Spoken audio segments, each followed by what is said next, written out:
me as a beautiful sacred intention, this little snippet. And so I'll just sing a little snippet as my sort of welcome to my story opening and what I'm going to share with you.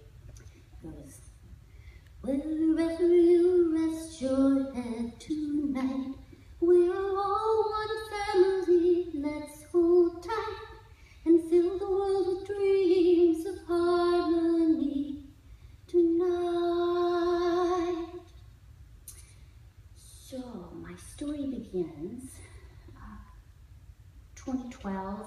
I'm at a interfaith spiritual conference and sitting next to a man named Ibrahim Butler, who is dying of cancer.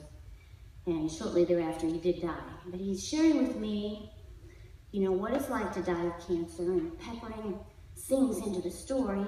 And I'm just, happen to be at the lunch table, and meeting him and learning about him.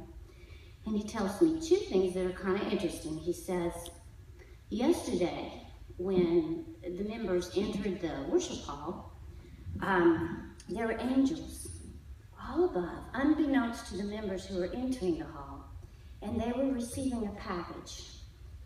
If they had a religion, they got a package for the religion. If they didn't, they got just the package for harmony, but everybody got the package for harmony.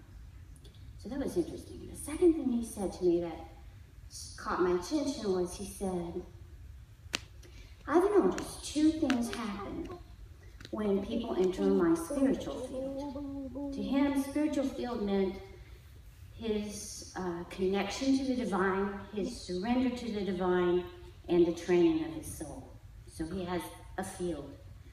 He said what happens is either my spiritual field protects them or it expels them. So I catch the plane back to San Jose that afternoon. Next morning, I'm sitting at Kaiser Permanente in Santa Clara. My daughter's having knee reconstruction surgery. And so, I'm ready for the whole day. I put on a silk jacket and top so I'd be cooler, warm, perfect. Navy blue skirts and German shoes, and I had my little basket with my lunch, so I'm ready to camp out. And there's a couple, a man and a woman, middle-aged, in jeans, and over here on the wall, and in front of me a couple of teenage girls. So this is a setting. So the mom strikes up a conversation with me, who's getting surgery, and da-da-da-da, and she's really proud, and she says, my son's a rap star. And I'm like, wow, I've never met a rap star before. That's really cool. So, so we're chatting, and so the next people enter, they really are kind of all tattooed and, with their hoodies, and they sit right behind me, and they don't smell very good, and they start talking, and their conversation is really low. It's just like, it's like, oh, what they've done to so-and-so, did you see this, and blah, blah, blah. And so I just kind of had that conversation with Ibrahim in my head, so I just surrounded myself with that golden white light.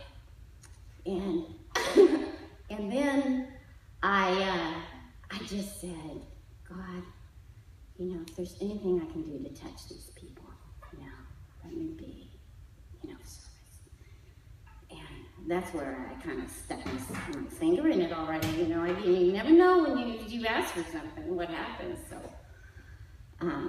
So then it got quiet, and I looked at the girls across, and I said, well, did they get called in? Did those people get called in? And she said, oh yeah. And then, but for some reason, I looked over my shoulder, and they were all the way in the far corner of the lobby, and I'm like, this is a Johnny Depp moment. You see the Pirates of the Caribbean where he reaches his hand out of the cell and sees his bones, it's like, ooh, okay. They were expelled. Then I looked across at the lady, and I had that Keira Knightley, oh, and they lied to me. Why? So then the rap star comes in, and the lady says, oh, this is my son, the rap star. I worked at the Bill Wilson Center with, at-risk youth, and I worked in South San Jose. I speak Spanish. I'm used to, all kinds of people. So I said, hey, I got a rap song, you wanna hear it? And he was looking at me like, you know, remember I look like Dorothy from The Wizard of Oz? He's like, yeah, sure, later, you know. So I'm like, okay, oh well, you know, I'll let that one go. We'll just, sit back here. And then a little bit later, my husband comes in, and I try again. I said, you know what? This guy's a rap star. And I told him I wrote a rap song, but he just doesn't believe me. So I said, come on, you gotta hear my rap song, you know?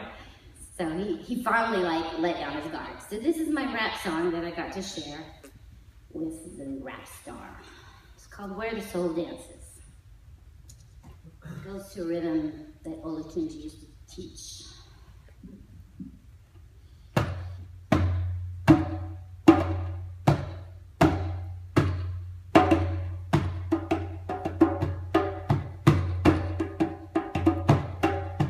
The rhythm flashes, the lights fade, my soul dances. I'm carried away to another time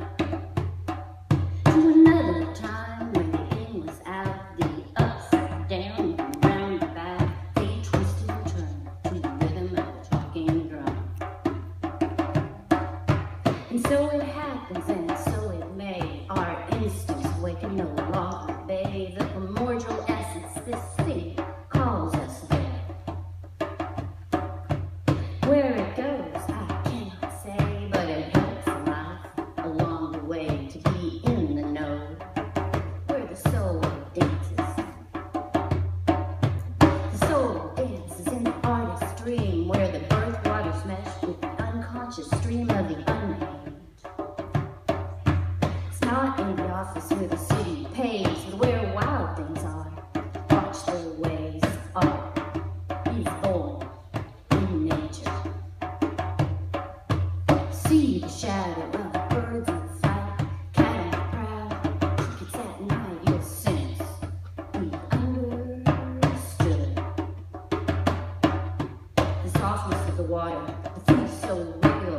One hand gives while the other one steals. This is the way it has always been. I don't mean to make it nice. It's harsh and beautiful. This all life, it exhilarates those unknown. I hope you understand what I mean. 'Cause things are getting crazy where I extremely pull our world off balance. We fear our destiny in the food chain. We try to leave this wild things game and forget that the chain is attached. Take one step, something gives. One thing dies, another lives. The price is active. There is no change. This was long ago, in a very old dream. Are we waking up? Are things as they seem? Where the soul dances. Where the soul